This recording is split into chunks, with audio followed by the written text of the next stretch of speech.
अबोधय, कुछ कर नहीं सकता। परमात्मा हमको उसी सूची में रखते हैं, चलो कुछ तो कर रहा है चतुर। वो जो ज्यादा कर रहे हैं उनसे ठीक है ना, कुछ तो कर रहा, बिगड़ा तो नहीं, हमारी गिनती उसी में। लेकिन साहब इतने से काम तो नहीं चलना ना, कुछ तो करना पड़ेगा। यदि कुछ नहीं किया तो एक सिद्ध पुरुष हुए अपने भारतवर्ष में, प्रातः स्मरणीय पूज्य स्वामी पथिक जी महाराज, ब्रह्मवेत्ता महापुरुष थे। यहाँ कई लोग उनके परिकर भी बैठे होंगे, बड़े अलौकिक महापुरुष। मैं जब चरणों में बैठता था तो बस पूछते थे, कुछ भजन गाते हो, सुनाओ। 2 पंक्ति सुनते थे, 3 पंक्ति सुनते थे, बहुत अच्छा। 500 लोग बैठे हैं, उठ के चल देते थे, पीछे पीछे रोते रोते सब जा रहे हैं। मैंने कहा जीव महात्मा है, उठे चल देते हैं, क्यों? किसी से मतलब नहीं, केवल ब्रह्म रस में अनुरक्त रहते थे। वो दिव्यत्व, ओ दिव्यता, एक पल भी जिसने दर्शन किया हो सौभाग्यशाली है साहब। ऐसे महापुरुष लिखते हैं। क्या है यह नर्तन तुम्हें निरोग में। हाँ बोलिए। के चले गए। अगले दिन फिर प्रवचन शुरू हुआ। कण कण में भगवान है, कौन कौन समझ गया? फिर 100 लोगों ने हाथ, 150 लोगों ने हाथ खड़ा किया। तो बोले जो समझ गए हैं, जो नहीं समझे हैं उनको समझा दें, आज का प्रवचन पूरा। इसी तरह 9 दिन करते रहे और तथ्य क्या निकला कि कण कण में भगवान है। पूरे गांव को इस बात पर विश्वास हो गया। बहुत प्रवचन जरूरी नहीं है, थोड़ा। मैं अक्सर कथाओं में सुनाता हूं, गांव में कोई गांव की बहन, बेटी, बहू जब अपने पति को जो बाहर कमा रहा हो पत्र लिखती थी, पहले वो तो लिखती नहीं थी, दूसरे से लिखवाती थी। तो वो लिखवाती थी एक बात, थोड़ा लिखना है। आप लिखे हैं क्या?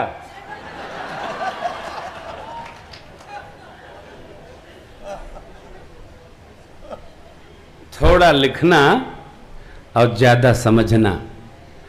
तो लिखने वाला पूछता था कि इसका क्या मतलब? बोले तुमको थोड़ी पढ़ना है, उनको पढ़ना है।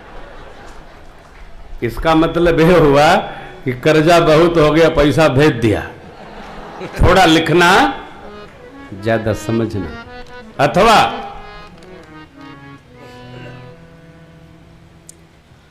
माय बाप, बहुत आपको सुनाने की आवश्यकता नहीं है, आप सब समझ गए। इतने समझ लेना है कि मनुष्य का जीवन मिला है, इसको जितना शरणागत होकर हम जी सके, ये मनुष्य की मनुष्यता हमारा सौभाग्य हो जाएगा। बोलो समय यार थोड़ा बचा है, बहुत गई थोड़ी रही, मनुआ अब भी चेत। अत्रि महाराज कहते हैं मैंने जब तब कुछ नहीं किया, प्रभु न जाने किस पुण्य से आपने कृपा की, और बन जाऊं कैसे कहूं। विदा के भगवान आगे चले। विराट का वध हुआ, सरभंग जी को भगवान ने गति दी। ये भी विचित्र ऋषि हैं। ब्रह्मलोक जा रहे थे सरभंग जी, किसी मुनि ने कह दिया भगवान आ रहे हैं, तो जाते जाते रुक गए, क्या दर्शन करके जाऊंगा। भगवान आए तो बोले अब आप आ गए, आपने हमको देख लिया, सरभंग था, सर था नहीं, तो अब मैं जाऊं।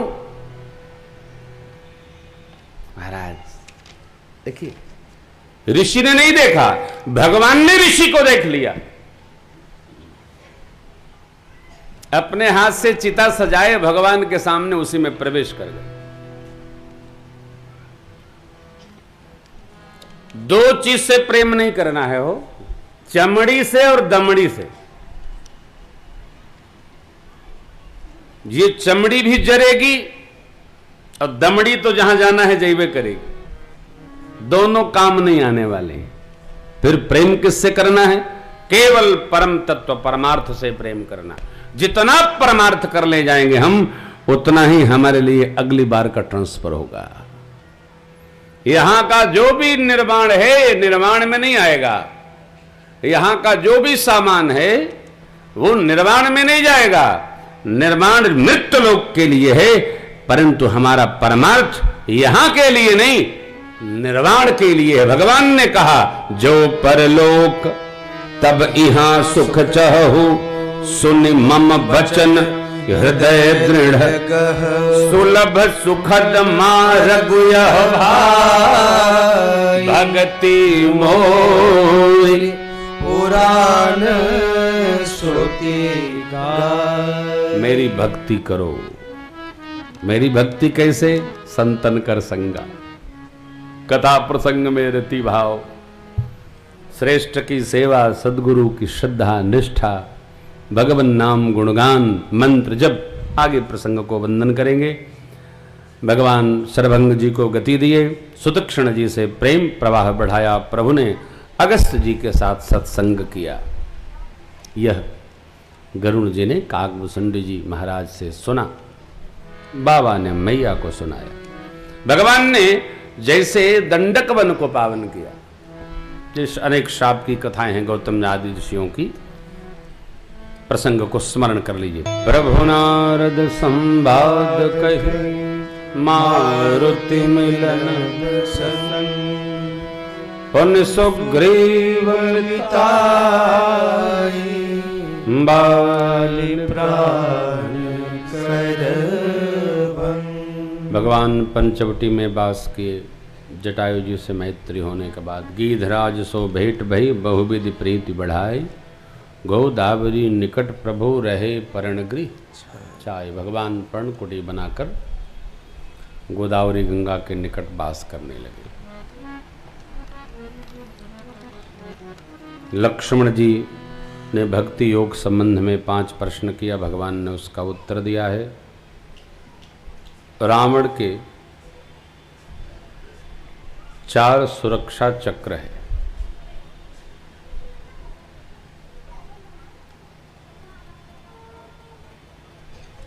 अयोध्या जी के बाहर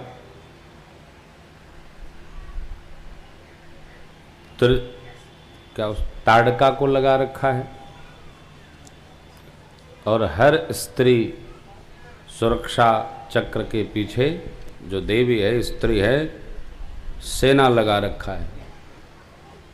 तो सुबाह हमारीच ताड़का की सुरक्षा में थे। फिर दंडक वन में शूर्पणखा को लगा रखा है, इनके साथ खरदूषण को लगाया है। समुद्र में सिंहिका को लगा रखा है। इस प्रकार ये 3 उसकी सुरक्षा व्यवस्था, और चौथा प्रमुख द्वार पर लंकिनी को रमा रखा है।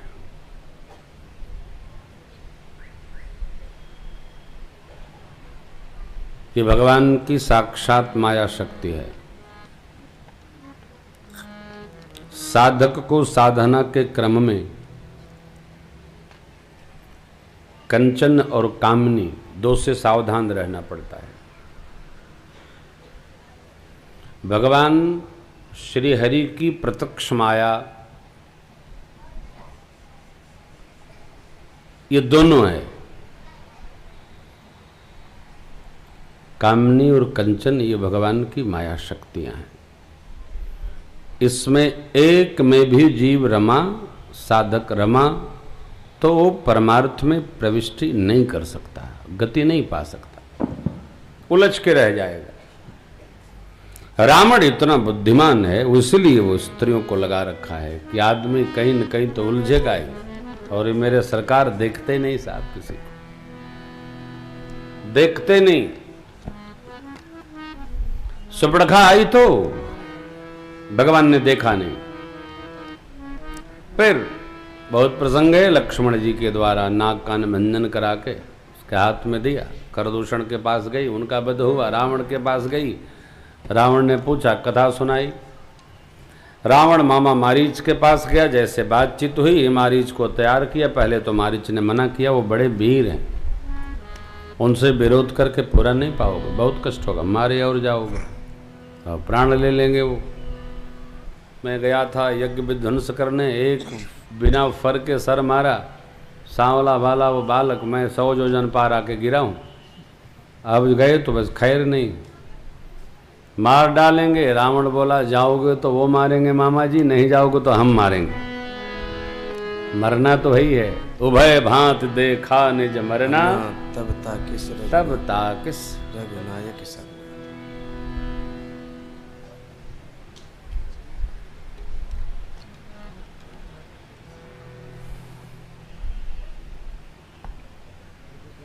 देखो, मैं कथा में कोई बात कह देता हूँ ना, तो वो किसी को लक्ष्य करके नहीं कहता हूँ।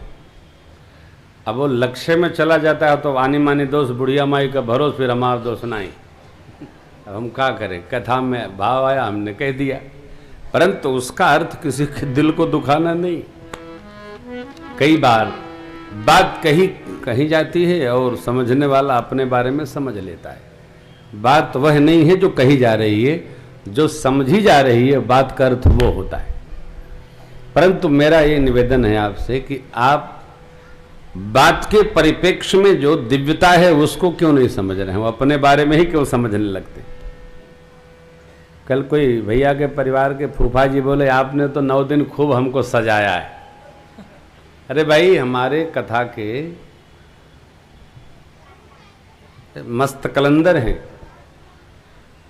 कोई न कोई। जैसे विज्ञान के प्रयोग में चूहे और मेढक का बड़ा रोल है, घूम फिर के डिसेक्शन और दवाइयां का प्रयोग सब चूहों पर होता है। क्यों?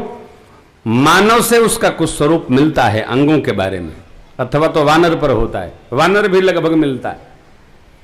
कहते ना, किसी का फेफड़ा भी कोई वाल्व लगाया जाता है और कई आर्गन ऐसे होते हैं, तो जो निकट होता है उसी का स्मरण होता है बार बार यहाँ। और अच्छी बात है, कोई स्मरण हो तो भगवत कथा में तो बहुत अच्छी बात। यहाँ मारीच को लेकर रावण आए, इसके पूर्व परमात्मा ने मां को अग्निवास करा दिया। जो जैसा होता है उसके साथ वैसा ही व्यवहार करना चाहिए। सठी साठ्यम सम आचरित, सबके बस का नहीं। मात्र छाया प्रति भगवान के साथ।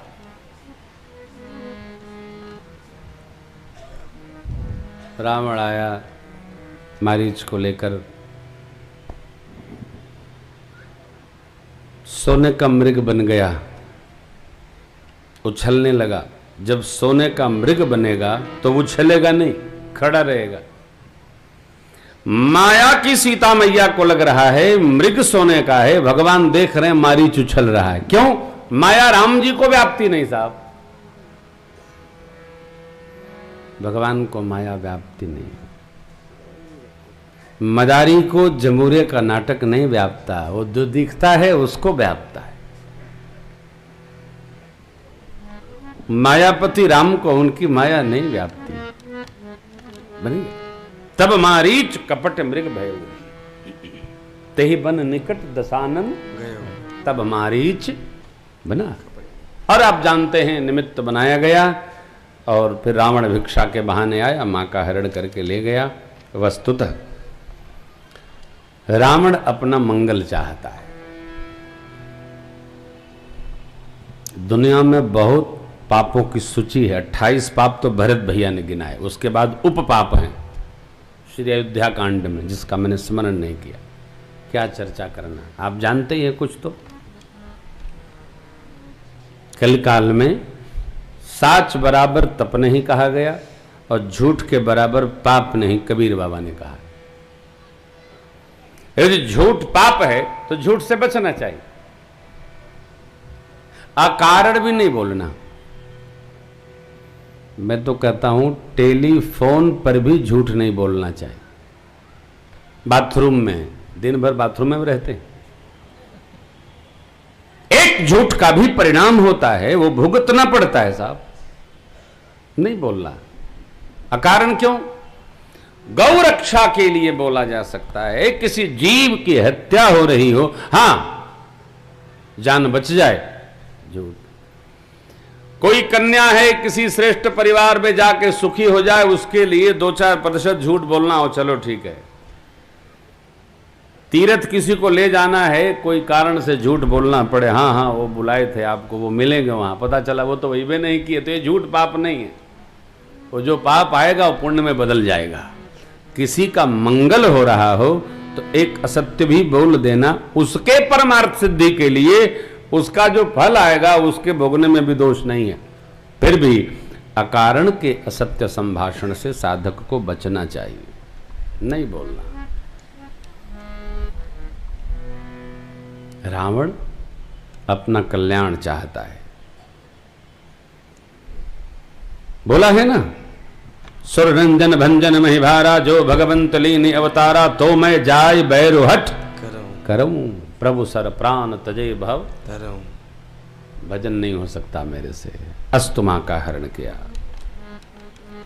इधर मारीच को बाण लगते ही हा लक्ष्मण किया, भगवान की प्रेरणा भई, हरि प्रेरित लक्ष्मण मन डोला, माँ ने जैसे ही कहा आपके भैया पर संकट, लक्ष्मण जी हंसे बोले माँ संकट का भी संकट जिनके स्मरण से दूर होता है उन पर क्या संकट पड़ेगा। भगवान और माँ ये अंदर की बात, प्रभु और मैया के। मैं कछु करब ललित नर लीला, तुम पावक महु करहु निवासा, कब तक जब लगी करऊं। और इसी बात का स्मरण रखिएगा, लंका कांड में कई लोग बुद्धि की अपच में ऐसा मानते हैं कि भगवान ने मां की अग्नि परीक्षा की।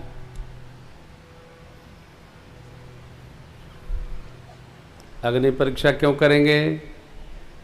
जब खुद अग्नि में रखे हैं तो फिर अग्नि की फोटो की क्या परीक्षा होनी है? कदाचित फोटो की परीक्षा करेंगे भी तो फोटो अग्नि में जल जाएगा। भगवान ने माया को सीता प्रथम अनल मह राखी, प्रभु ने जो रख रखा था उसी को प्रत्यक्ष करना चाहते हैं। इसलिए कदाप चित्त में नहीं आवे कि मेरे राम जी ने मां की अग्नि परीक्षा की। ये निर्मूढ़ता है, न बोलना चाहिए न मानना चाहिए। कई लोग तो अरे राम जी ने बड़ा सताया, तुम वहां थे क्या? राम जी रो रहे हैं ये नहीं दिखाई पड़ रहा है? कोई पति अपनी पत्नी की याद में रोता है क्या? लेकिन प्रभु रो रहे हैं। विरही इव प्रभु करत विषादा। नर चरित्र कैसा, जो प्रभु मां के लिए रुदन कर रहे हैं। एक खग, आपने कभी अपनी पत्नी के लिए चिड़िया से पूछा है क्या, हे तोता मैना मेरी पत्नी मायके चलेगी कब तक आएगी? किसी ने पूछा होगा क्या? मेरे प्रभु हे खग मृग हे मधुकर सेनी, क्या तुम देखी सीता मृग ने। अरे भगवान के इस रुदन को देखकर मृग हिरन भागने लगे तो हिरनियों ने कहा हे मृग आप घबराओ नहीं, ये आपको पकड़ने नहीं आए। भगवान को मानो चिढ़ा रहे हैं, ये हिरनियां चिढ़ा रही हैं, ये आपके लिए नहीं घूम रहे हैं धनुष बाण लेकर, ये तो सोने का हिरन ढूंढ रहे हैं। और यह कथा कहती है सोने के पीछे बहुत भागने पर जीवन में इसी प्रकार का वियोग आएगा जैसे मां और प्रभु के जीवन में आ गया। संसार के सुख के पीछे जितना अधिक दौड़ा जाएगा उतना वियोग में जीवन झेलना पड़ेगा। ये ठीक नहीं। जगत के पीछे नहीं, जगदीश के आश्रय में जो है उसी की मस्ती में। किसी को समझा के नहीं, औरों को समझाइए चाहे नहीं, अपने समझ लीजिए। अपने समझने में ही समझ है। और हमको देखकर दूसरे समझ जाएं तो उनका भाग्य, सौभाग्य, विवेक, साधुता, सत्यता देखकर लोग समझ लेते। तो प्रभु हमारे स्मरण करते हुए चले आ रहे हैं। कबंध को गति गिद्धराज को उद्धार किया, कबंध को गति दी परमात्मा ने। मां के दिव्य आश्रम आए, शबरी मां भगवान की प्रतीक्षा। आतंग जी की शिष्या हैं मां शबरी। राम जी आएंगे, राम जी आएंगे, राम जी आएंगे, राम जी आएंगे, राम जी आएंगे, राम जी आएंगे, इसी स्मरण में रही और राम जी आ गए। भजन का चुंबकत्व भगवान को खींचता है।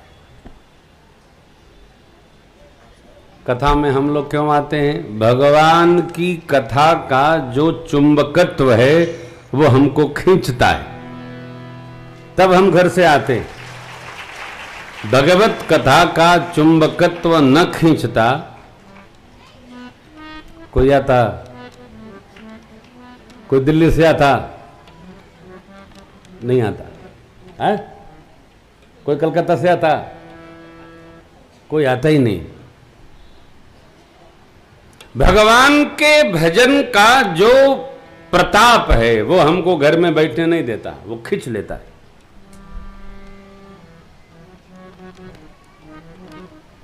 बड़े बड़े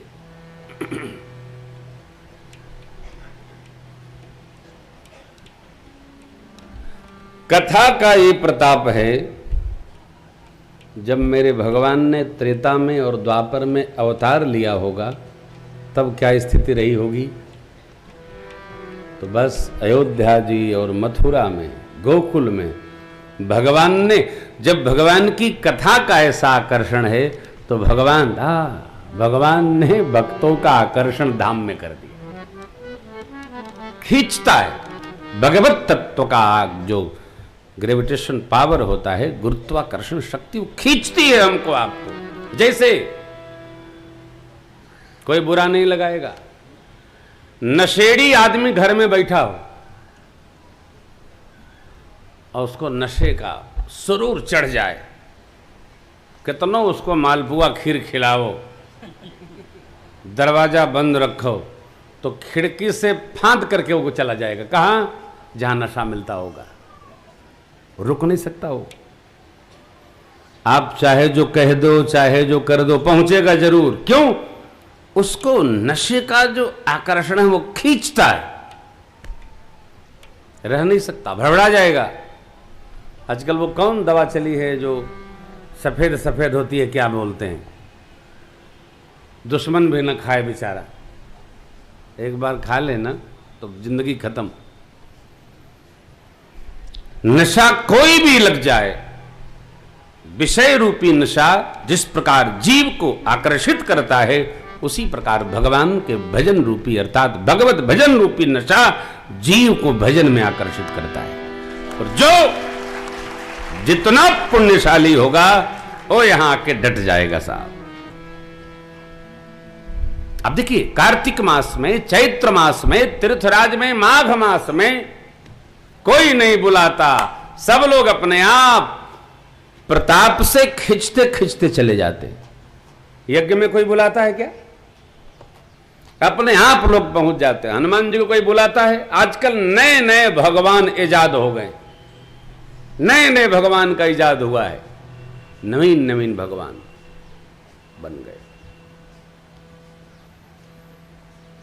और सभी नए भगवान बिना राम और बिना कृष्ण के नहीं पूजे जाते।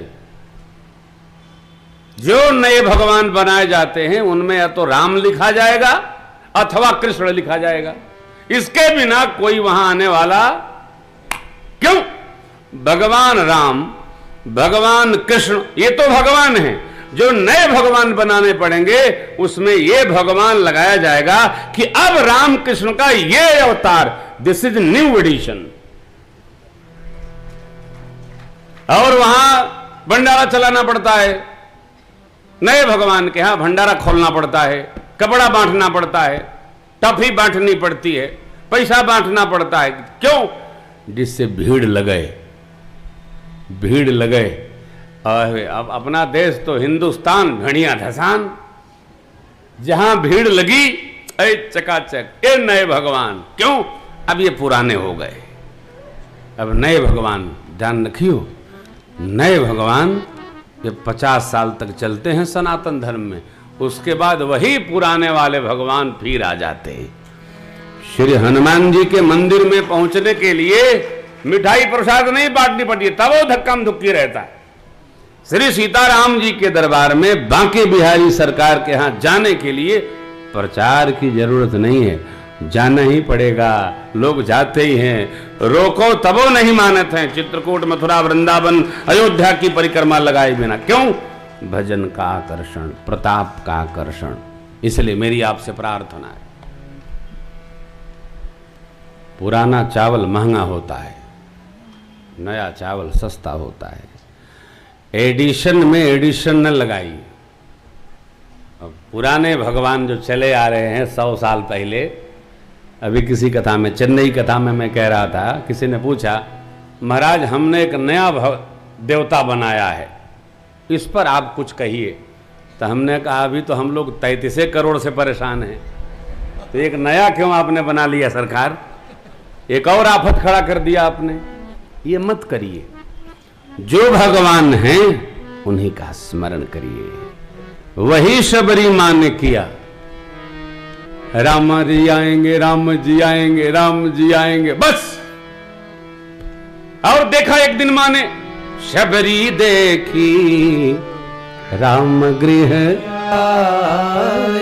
गुरु जी ने कहा था, मुनि के बचन समुझ जिय भाई। राजीव नयन भगवान आ गए, अजान बाहु प्रभु की जटाओं का मुकुट, पंच पुष्पों की वनमाल कंठ में शोभायमान है। शबरी मैया को गुरु जी ने कहा था 2 भाई होंगे सांवले गोरे, है श्याम गौर सुंदर 2 भाई, पक्का हुआ तो शबरी परी चरण लपटाई। चरणों में लौट गई मां, मेरे भगवान आ गए। भगवान कौन? जो पैदा न हो, भगवान प्रगट होते। भगवान पैदा नहीं होते, भगवान प्रकट होते हैं। भय प्रकट कृपाला दीन दयाला, इधर कौशल्या हितकारी, उधर यशोमति के हितकारी। भय प्रकट मुरलिया वाले, खुल गए जेल के ले। भगवान प्रकट होते हैं, जन्मते नहीं, पता ही नहीं चले, लेकिन प्रत्यक्ष सब होगा। जा दिन थे, बड़ी कथा आपने सुनी, सब आप सब कथा तो जानते ही हो। मां ने पांव धोया, अमृत पाया, आसन पर बैठाया, कंद मूल लाके खिलाया, हाथ जोड़कर खड़ी हो गई, प्रभु अब मैं आपकी प्रशंसा कैसे करूं, मैं तो जड़मती हूं। देखो भगवान की प्रशंसा, ये बच्चे जो बैठे हैं, देखो बच्चे और माई बाप सब, भगवान की पूजा की अनेक विधियां हैं। पंचोपचार, अष्टोपचार, दशोपचार, द्वादशोपचार, षोडशोपचार, शतोपचार, सहस्त्रोपचार, कोट्योपचार। उपचार बहुत हैं, जितना आप सक्षम हैं उतना कर लीजिए, नहीं तो एकोपचार। क्या? जो आपको याद है सब भगवान को सुनाइए और कहिए प्रभु जैसा जैसा आप चाहिए वैसा वैसा मंत्र बना लीजिए। हमको तो कुछ आता नहीं है, यही भी पूजा। बस जो करिए वो अर्पित होकर करिए, इतनी पूजा रखो। नहीं आता है इतना तो आता है ना, क से ज्यों, औ से अह तक और ए से जेड तक, इतने में सब मंत्र है। इस स्वर और व्यंजन के बाहर मंत्र निर्माण नहीं होता, इन्हीं में मंत्र बनते हैं। सुनाओ, भगवान मंत्र बना लेंगे। भगवान के सामने पहुंचो अवश्य, चाहे 5 मिनट चाहे 50 मिनट। आदत लग जाए, दरबार में आने की आदत लग जाए तो सब सुधर जाए, सब व्यवस्थित हो जाएगा। ये हमारा स्वभाव बन जाए। इससे ये निर्मल बनता रहता है पहुंचने मात्र से। सत्संग क्यों आवश्यक है? इससे इस आत्म तत्व की सफाई होती रहती है। मन में भगवान का भाव आता है तो मन की निर्मलता बनती रहती है। मां पूछती हैं आपके स्तुति अर्थात प्रशंसा कैसे करूं? भगवान ने कहा कोई बात नहीं, मैं कर देता हूं। तब भगवान ने 9 प्रकार की भक्ति शबरी अम्बा को सुनाई। आपको मैं सुना चुका हूं कथा प्रवाह में। प्रथम भगति संतन कर संगा, दूसरी रति मम कथा प्रसंगा, गुरुपद पंकज सेवा, तीसरी भगति अमान, चौथी भगति मम गुणगन, करई कपट त्यजी गान, मंत्र जाप मम दृढ़ विश्वासा, पंचम भजन स्वेद प्रकाशा, छठ दम शील बिरति बहुकर्मा, अनिरत निरंतर सज्जन धर्मा। सज्जन कौन? जो मेरे साथ कोई दुर्जनता करे उसके साथ भी हम सज्जनता करें, वो सज्जन। कोई मेरी बुराई करे तब भी हम उसकी भलाई करें, यही सज्जनता है। भला किसी का कर न सको तो बुरा किसी का मत करना। पुष्प नहीं बन सकते हो तो कांटे बनकर मत रहना। हम नवीन कर्म निर्माण न करें, ये मैं प्रतिदिन आपसे आग्रह करता हूं। यही सज्जनता है। और प्रभु कहते हैं जो सज्जन है, विभीषण जी से कहा भगवान ने, ओ मेरे हृदय में वास करता है। अस सज्जन मम और बस लोभी हृदय बसई धनु जैसे। सज्जन भगवान के हृदय में बसते हैं। 7वां समता रखे देव हमारे कि श्रमणे 9 में से एक भी जिनमें हो, स्त्री वाकी पुरुष चराचर जगत में एक भी हो, मुझे अतिशय प्रिय है। आप में 9 की 9 भक्ति दृढ़ है। एक भी, आप सब लोग एक भक्ति करो, कोई एक करो। कथा सुनो अथवा कीर्तन करो अथवा पूजा करो अथवा भगवान को कुछ सुनाते रहो, एक भक्ति करो जो आप कर सको। सबसे सब भक्ति नहीं बनती। किसी ने हमसे पूछा महाराज एकादशी व्रत का क्या महात्म्य है?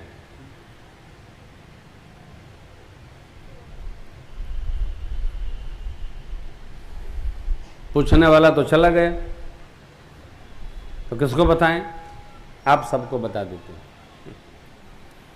एकादशी व्रतों की मां है। आपने श्रीमद् भागवत सुनी होगी तो ये कथा अवश्य सुनी होगी। सुनी है ना? किसने भागवत जी में एकादशी महिमा सुनी है? 10% लोगों ने नहीं सुना है। लेकिन टीवी पर भागवत तो बहुत सुनते हैं आप लोग हैं। क्या बताएं महाराज, खूब बताओते नहीं है तो हम तो राम कथा करें, हम नहीं बताएंगे जय जय सीताराम। हम क्यों? है बड़ी आफत है साहब। है गुड्डू कुछ कह रहे? चच्चू बड़े दिन बाद दिखाई पड़े। एकादशी व्रतों की जननी है। एक छोटी सी कहानी। एकादशी व्रत के पारण में भी तिथि मुहूर्त का विधान है। 108 एकादशी व्रत यदि विधिक पूर्ण कर ले, कलयुग में व्रत रहकर फलहार करके अन्न स्पर्श न करें, भगवान श्री हरि का स्मरण करते रहें, जपते रहें, भगवान को ही अर्पित करें और पारण करके उसका पुण्य भगवान श्री हरि के श्री चरणों में समर्पित करें, तो एकादशी व्रत का ऐसा महात्म्य है कि देवराज इंद्र धर्मराज भी आपको आ करके बिना भगवान के दूतों के स्पर्श नहीं कर सकते। ले जाने के लिए देवराज भी घबराते हैं। कलयुग में बाबा ने लिखा है दम दुर्गम दान दया मख कर्म सुधर्म अधीन सबे धन को तप तीरथ साधन जोग विराग से हो नहीं दृढ़ता तन को कलिकाल कराल में राम कृपाल यह अवलंब बड़ो मन को तुलसी सब संयमहीन सबे। संयम से हीन रहता है कलयुग में जीव। संयम काहे का? खाने का। खड़े खड़े खा लेगा, सोए सोए खा लेगा, लाव पराठा, टीवी देख रहा है खा रहा धूमकेतु, बिना नहाए खा लेगा, चारपाई पर खा लेगा। संयमहीन। पूजा भी नहीं करेगा, बिना पूजा खा लेगा, बिना भोग लगाए खा लेगा। संयमहीन। चाहे जैसे शुचिता का अर्थ नहीं होता। अरे ठीक है, खा ले तो हाथ धो ले, खा लेगा तो पोंछ के पॉकेट में रख ले, हाथ भी नहीं। शुचिता। संयमहीन सबे एक नाम आधार बड़ो मन को जन को। हम आप एकादशी व्रत का इतना महात्म, 108 एकादशी का पुण्य एकत्र हो जाए तो इसकी महिमा बताई गई है। तभी भारत में भागवत परिवार में भगवान जन्म देते हैं। इतने मान लो बस। आपने जितने लोगों ने आज एकादशी व्रत ठाना किया वो साधुवाद के पात्र हैं। आज तक के जितने पाप होंगे इस कथा के माध्यम से जो जो व्रत रह रहे हैं उन सबके पाप आज तक के भगवान श्री रघुनाथ जी विनष्ट कर देंगे, भस्म कर देंगे। सरजू सरी कली कलुष न सावन, नाश हो जाएगा पाप का, कलुष का। क्यों? आज पाप मोचनी एकादशी है। कब उठावें कब बैठावें? हमारे प्रधान जी लखीमपुर कह रहे थे, आदरणीय ज्ञानू भैया, लोग कहते हैं 108 कर लो अथवा तो उठा के बैठा दो और फिर उद्यापन कर लो। हमने कहा सुनो भैया, उद्यापन नहीं करना है। उद्यापन क्या करना है जी? भजन का कहीं उद्यापन होता है? एकादशी उठाओ, बैठाओ मत। फिर बीच बीच में एकादशी देवोत्थानी जब आए तो पूजन करके ब्राह्मण देवताओं को, सौभाग्यवती देवियों को भगवान शालग्राम और तुलसी महारानी के व्याह कराकर और उनको दान पुण्य करते रहना चाहिए। एकादशी कभी बैठानी नहीं चाहिए। काहे कि उठाने के लिए पैदा है कि बैठाने के लिए पैदा? व्रत को बैठाना नहीं। अरे एकादशी व्रत करे करे, जय जय। एकादशी व्रत करके जाना है। वो कथा आती है, अप्सरा आई थी, वो बैगन का स्पर्श हो गया तो यहीं रह गई। फिर एक वहां जो दासी थी, सेविका थी, उसका पुण्य, अकारण बुखार में उपवास कर गई, उसका पुण्य जब दिया गया तो अप्सरा यहां से देवलोक गई। अनजाने में भी व्रत हो जाए एकादशी को तो उसका भी पुण्य भागवत जी में कहा गया है जीव को प्राप्त हो जाता है। और जान के करे उसका क्या कहना, भाई कृपा है। तो एकादशी व्रत करना चाहिए। मंगर बुध बीफे सुख शनिचर ये तो करिए ही जिसकी जैसी श्रद्धा हो। अकारण व्रत न करिए। कोई बुध भूखे ले रहा है, कोई शनि भूखे ले रहा है?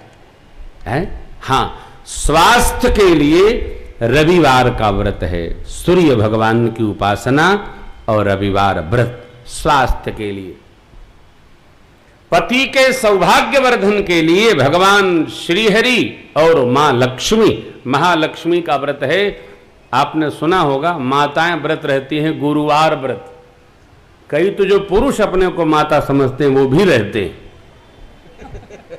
पत्नी का व्रत खुदे करे लगत। कुंवारी बहनों को, बेटियों को सोमवार व्रत रहना चाहिए। ये मां भगवती पार्वती जी का व्रत है और 16 कम से कम रह करके और भगवान शिव और भगवती की पूजा करनी चाहिए। इसी प्रकार सभी व्रत की महिमा है।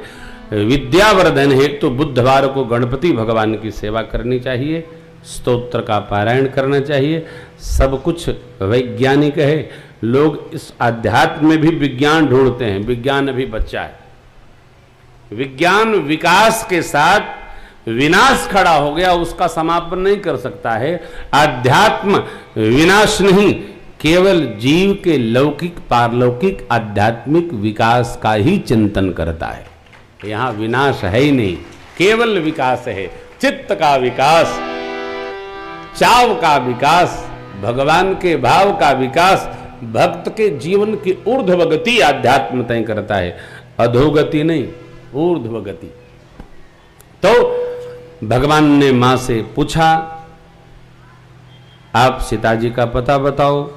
मां ने बताया, लेकिन कहा आप जानते हुए भी हमसे पूछते हैं प्रभु। भगवान चलने लगे। मां बोली, हमको विदा दीजिए।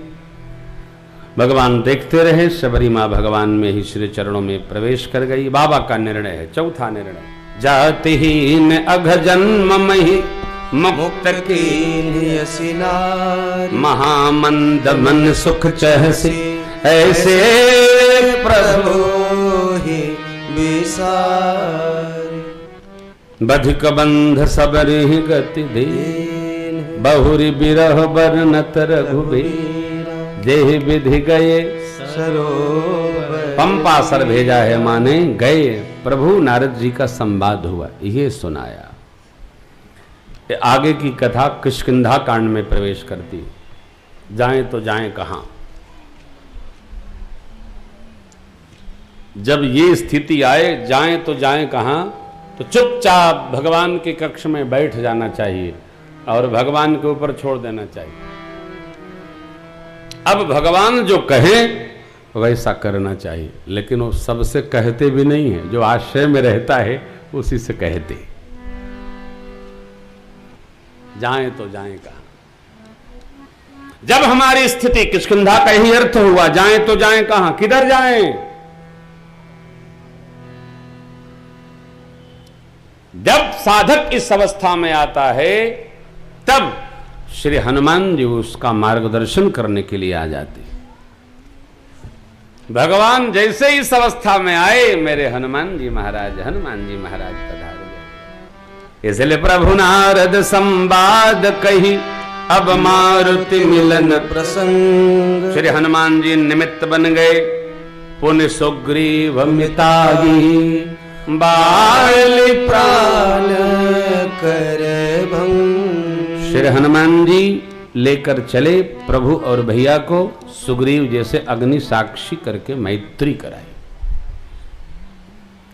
श्री हनुमान जी में एक शक्ति है, एक क्षमता है, ये पावर है, ये बल है। जीव को भगवान तक पहुंचा देते हैं और भगवान को जीव से लाके मिला देते हैं। केवल जीव को भगवान तक, और भगवान को, यही नहीं, भक्ति को भगवान का खबर दे देते हैं और भगवान का खबर भक्ति को सुनाते हैं। ये हनुमान जी में। इसलिए राम दुआरे तुम रखवारे हो तने आज्ञा बिनु प्रवेश। पैसारे माने प्रवेश, पैसारे माने पैसा नहीं।